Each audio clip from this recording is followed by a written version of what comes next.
Suriyada Bəşər Əsəd rejiminin devrilməsindən sonra orada gənc türklər senarisinin baş verəcəyini düşünürdüm.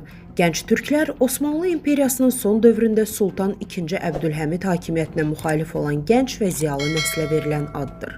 Global Info xəbər verir ki, bunu erməni ekspert Nairi Ohikyan deyib. O iddia edib ki, Suriyada gedən son döyüşlər oradakı ermənilər üçün böyük təhlükə vəd edir. Mən Suriya ermənilərini tez bir zamanda bu ölkəni tərk edib öz vətənlərində məskunlaşmağa çağırmışdım. Çünki orada risk var. Suriyanın qərb bölgələrində Ələvilərə qarşı geniş miqyaslı qırğın törədilib. Davamı Hələbdə ola bilər.